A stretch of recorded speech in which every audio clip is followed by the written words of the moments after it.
முன்னம் ஒரு சொந்தம் வந்து மழையானதே. மழை நின்று போனால் என்ன மரம் தூறுதே. வயதால் வளர்ந்தும் இவன் பிள்ளையே. பிள்ளை போல் இருந்தும் இவள் அன்னையே. இது போல் ஆனந்தம் வேறில்லையே. இருமனம் ஒன்று சேர்ந்து இங்கே மௌனத்தில் பேசுதே. ஒரு நொடி போதும் போதும் என்று ஓர் குரல் கேட்குதே.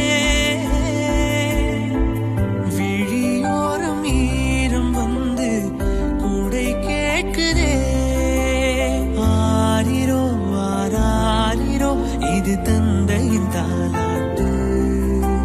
பூமியே புதிதானதே இவள்